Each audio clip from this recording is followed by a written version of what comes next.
Hello everyone, welcome back to my channel. As promised, I am back with our high porosity hair maintenance video. If you don't already know, my name is Nandipa. I am very happy to be here. I do travel, which is not happening right now. I also do DIYs as well as lifestyle content. So it's your first time joining me, thank you. I do thank you for coming to watch my video. Please make sure you stay subscribed and hit the notification bell for the exciting content that I will be constantly sharing with you. If you are returning, thank you, and thank you again for always coming back and for always support. If you don't know what your porosity is, I do have a video on how to test for your hair porosity and what porosity is.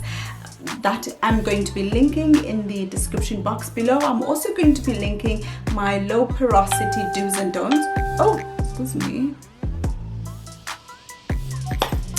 Okay, so I'm also going to be linking my do's and don'ts for low porosity in the description box below. So make sure you watch those two videos as well. Now, when you have high porosity hair, it simply means that your hair absorbs the moisture, it absorbs the oil, it absorbs the water, which is great. However, on the flip side, it just means that it does not retain the moisture and the oils. So it quickly loses that, which is not what we want, because that's going to result in frizzy hair, that's going to result in dry hair. Now with high porosity hair, your cuticles are more far apart, and that can be due to the damage of your cuticles in your hair, basically. So it could be due to everything that you use on your hair, like your heat, too much heat, like straightening your hair a lot, blow drying it a lot without using heat protectors. It could be bleaching your hair too much, coloring your hair too much, using perms and relaxers, all the chemical treatments that we do to our hair, that tends to damage the hair. So basically nothing just stays in your hair. Cuticles are so porous. If you want to grow your hair, to actually treat your hair first, to treat the damage, to actually try and close those cuticles just a little bit so you don't lose all the moisture in your hair. It is not a lot or lost, however, so you can still treat your hair. You can still get the health back in your hair. You can still grow your hair if you have damage to your hair. But you're going to have to follow some steps. It's going to be very important that you are patient, because again, hair grows in stages, so it's not something that you can just rush. So be very patient with yourself, be very patient with your hair. Keep to the regimen, you will see the results. Your hair will get better. There are things that you cannot do to high porosity hair if you are trying to get your hair back into health. So let's talk about those. First thing you need to do is, when you wash your hair, make sure you wash your hair with lukewarm water, not hot water, not too warm water, just lukewarm water. Reason being is that when you use hot water, your cuticles are already opened, so again it's really not going to help to absorb any of the products. The kind of shampoos that you use, like any other hair product or kind of hair porosity, you need to use sulfate free shampoos. But also, this is where your repairing shampoos come in, your nourishing shampoos come in, your hydrating shampoos come in.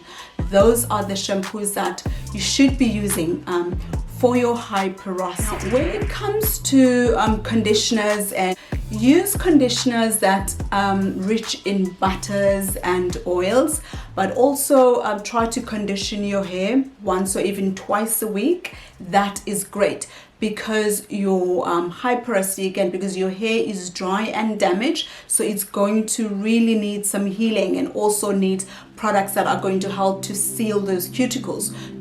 Try and condition your hair at least once or twice a week. That will be fantastic for your hair. As well as, if you can leave your deep conditioning treatments overnight, that is also great. Anything that's really going to help to feed your high porosity hair, that's also going to be good. So you can lather them on, leave them overnight. Protein treatments, fantastic for high porosity hair.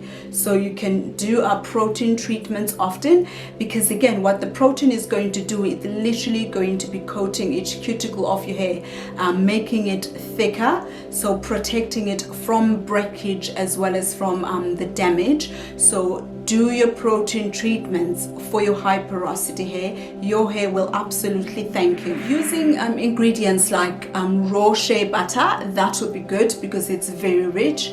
Using mango butter, that's also very good. Sealing your hair after moisturizing it. Sealants are going to be so important because you need to lock in that moisture in your hair. So using things like you can also use the shea butter as a sealant, but also using olive oil, because olive oil is actually proven to be one of the oils that also very good for actually penetrating in the hair shaft. Castor oil, so your Jamaican castor oil, because it's so thick, that will be very good for your high avoid when it comes to high porosity hair, is using too much heat, because that's what's damaging it as well in the first place. So try reducing heat, try reducing your blow dries, okay? Try to air dry your hair, or try to use like a cotton t-shirt, you know, try to dry, find alternative method into drying your hair. Low heat, if you're going to blow dry your hair, then use it on low heat. Try not to straighten your hair as often. If you still need to use your relaxers, do relax at least 3 to 4 times a year. You know, try to reduce damaging your hair, because you're really trying to rebuild that cuticle into your hair. So, and also, sorry, if you're going to use heat on your hair, make sure you use protective sprays or protective products before actually blow drying your hair. That's really going to be good for your hair. Try not to use too much friction, because too much friction is going to cause frizziness into your hair. Again, it's just going to help to break down that cuticle in your hair. Make sure that you use conditioner or you use oils, but also using your fingers first. Try to use your fingers without using too much like the brushes, because that can break the hair. If you're going to use a tool, a hair tool, on just section by section, starting on the lowest area, just gently try to detangle your hair. So don't just go in rough, but just try first. Use an oil, use deep conditioner, and try using your fingers first. If that doesn't work, after a while, then just use your white tooth comb, but never try to detangle your hair when it's dry. Healing of your hair is going to take a long time again, so be very patient with yourself, be very patient with your hair to layer your products. If you have any questions on how to test for your hair porosity, make sure you watch my hair porosity video. I have linked it on the description I have linked it on the description box below. If you have any other questions, please make sure you put them in the comment box.